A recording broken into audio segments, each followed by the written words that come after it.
stop the assassin. You must become the assassin. 루스카 로마에서 존윅을 동경하는 한 소녀가 암살자를 꿈꾸며 지옥 같은 나날을 보내던 어느 날, You want to win? Improvise. Adapt. 암살자로서의 훈련을 마무리 짓고 드디어 첫 임무를 받게 됩니다. 하지만 첫 임무에서 어릴 적 자신의 아버지를 살해한 집단을 발견하게 되고 그 집단을 추적하기 시작하는데 I'm looking for the tribe with this mark. Needing to know is what got us banished from the Garden of Eden. Are you prepared to be cast out again, Eve? 주변 사람들의 만류에도 결국 복수를 하러 가기로 마음을 먹은 이브. 그곳에서 만난 건 다름 아닌 존윅. She sent you here to kill me? Or you can leave. I'm not leaving. Your choice.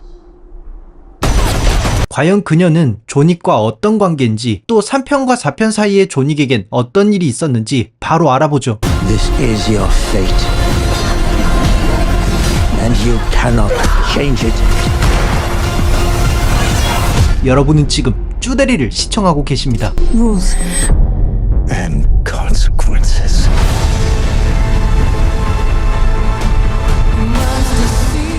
이거 스피노프로 만든 거 아니에요? 어떻게 존윅 1편부터 4편까지 다 합친 것보다 이거 한 편이 재밌는지 진짜 모르겠는데, 저는 솔직히 존윅 1편부터 4편까지 봤을 때 1편, 2편은 정말 재밌게 봤거든요. 근데 3편부터는 뭔가 액션이 뻔한 느낌이 좀 들더라고요. 반복되는 느낌도 좀 많이 들고, 게다가 존윅이 약간 먼치킨 같은 존재로 나오잖아요. 액션씬을 한다고 하지만 조무래기들이 너무 힘없이 나가떨어지고, 최강 빌런이라고 생각되지만 존윅이 너무 쉽게 제압하고, 이런 것들이 솔직히 좀 뒤로 갈수록 너무 심해져서 저는 좀 별로였는데, 발레리나도 좀 그런 느낌이 들까봐 솔직히 좀 걱정했거든요. 근데 이번 발레리나 이거 진짜 지려요. 너무 소론이 길었죠. 지금부터 바로 본론으로 들어가 보도록 하겠습니다.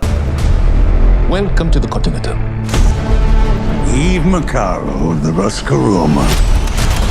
일단 이번 발레리나의 주인공 이브 마카로, 이 친구 먼저 알아볼 텐데, 저는 처음에 존윅 딸인가 싶었어요. 왜냐면 저는 솔직히 영화 보러 갈 때 막 떡밥 분석 이런 거 안 찾아보고 가거든요. 혼자 상상하는 걸 좋아해서. 존윅이랑 그 아내가 나오던 서사에서 뭔가 밝혀지지 않은 숨겨진 딸이지 않을까 막 이런 상상을 하면서 갔는데, 그런 건 아니에요. 존윅의 친딸이나 뭐 존윅과 관련된 사람은 아니고, 얘는 이제 러스카 로마에서 발레리나를 전공하는 암살자로 나와요. 이 말하면 딱 떠오르는 장면 있죠. 존윅을 본 사람이라면 딱 떠오르는 장면이 있을 거예요. 존윅 3편에서 존윅이 쫓기던 시절에 러스카 로마를 잠깐 들리잖아요. 근데 여기서 존윅이 나오기 전에 한 여성이 발레 동작을 계속 실패하는데 계속 반복해서 다시 이러면서 연습하는 장면이 길게 나와요. 생각보다.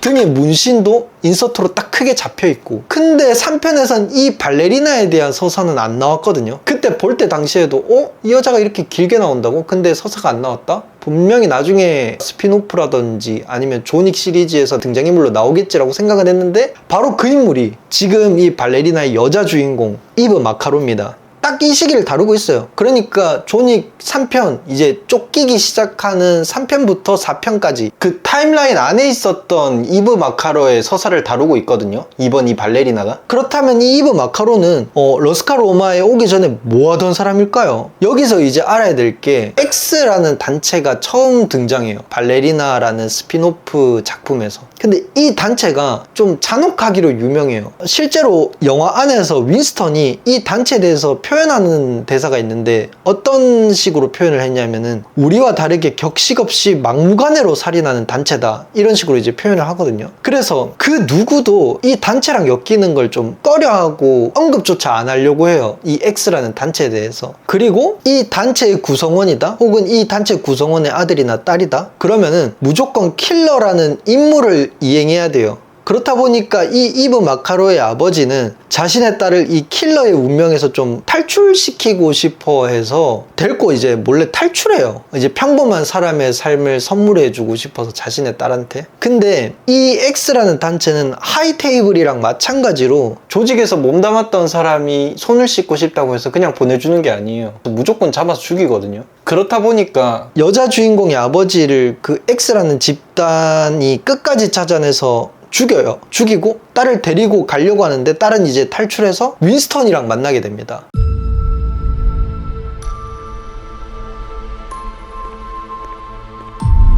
You like a dance?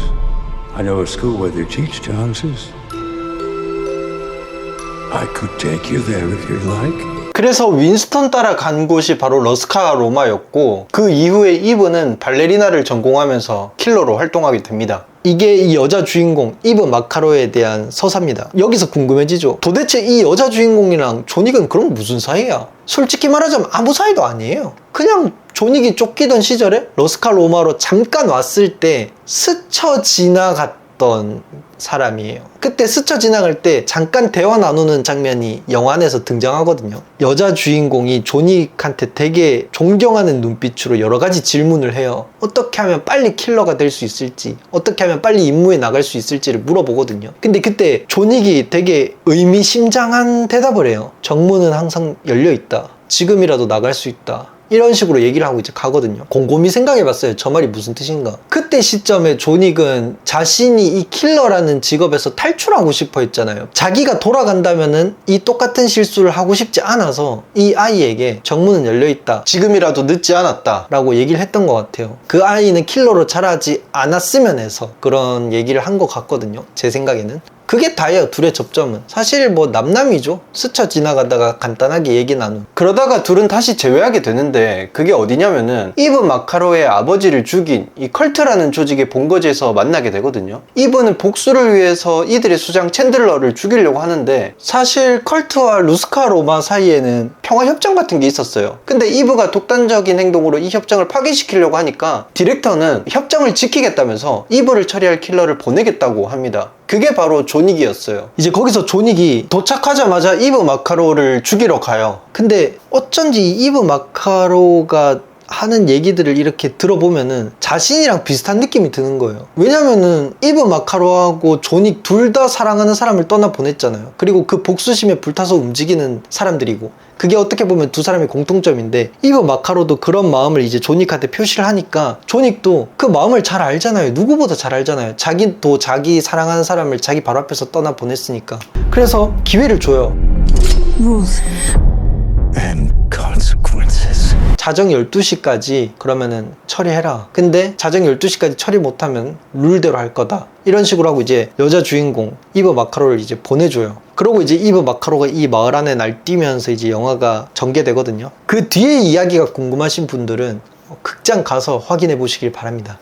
솔직히 저는 이 영화 보고 나서 왜 존윅 1, 2, 3, 4보다 내가 재밌게 느껴졌지를 곰곰이 생각해 봤어요. 솔직히 말해서 서사로만 따지면 좀 뻔한 이야기일 수도 있어요. 우리 아버지를 죽인 사람을 찾아서 복수한다? 이게 사실 액션 영화나 이런 거 보면 되게 흔한 서사잖아요. 그래서 서사만 놓고 보면 좀 뻔할 수도 있는데, 액션씬이 기존 존윅 1, 2, 3, 4보다는 훨씬 다채로워요. 여기 플러스 여성 킬러기 때문에 남성이랑 겨뤘을 때 어쨌든 힘적인 부분이나 피지컬적인 차이가 있을 수밖에 없잖아요. 이 힘의 차이를 현실감 있게 되게 잘 반영했어요. 그래서 싸우는 방식도 그냥 막 절권도나 이런 것처럼 막 툭툭툭툭 해서 그냥 멋있게 죽이는 게 아니라, 여자가 자기보다 힘센 남자를 제압하는 방법, 이런 것들이 너무 현실감 있게 들어가 있어서 좀 몰입이 쉽게 됐고, 무기도 되게 다양하게 나와요. 몇 가지 생각나는 걸 예시로 들면은,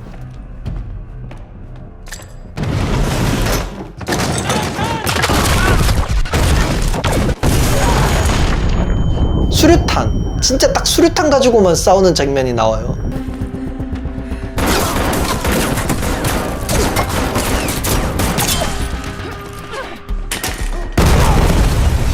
그 부분 진짜 개멋있고요. 진짜 지려요.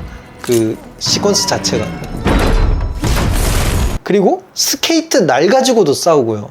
이건 좀 웃겼는데 접시로도 싸워요. 근데 이 액션씬 안에서 이 접시로 이제 싸우는데, 그걸 약간 코믹하게 넣어서 단순히 액션씬이어서 멋있고 막 타격감만 있는 게 아니라 그 안에서도 코믹한 요소를 집어 넣었더라고요. 그래서 완급 조절도 정말 잘 되고, 그리고 예고편에서 많은 사람들한테 이제 주목받았던 화염 방사기와 소화기 싸움, 이거 진짜 미장센이 미쳤어요. 꼭 이거는 극장 가서 봐야 된다고 말씀드리고 싶을 정도로 그 한 장면 정말 정말 각 잡고 만들었더라고요. 어쨌든 오늘은 발레리나에 대해서 얘기해봤는데 존윅 유니버스 안에서 이제 스피노프로 만들어진 발레리나, 제 개인적으로는 존윅보다도 더 재밌는 스피노프가 되지 않았나 싶은데 여러분들은 어떻게 보셨는지 댓글 남겨주시면 감사하겠습니다. 오늘 여기까지 하고요. 다음 주에 더 좋은 컨텐츠로 여러분들을 찾아뵙도록 하겠습니다. 그럼 안녕. You have no idea what you just walked into. Go on.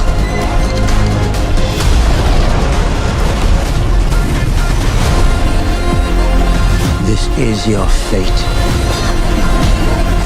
And you cannot change it.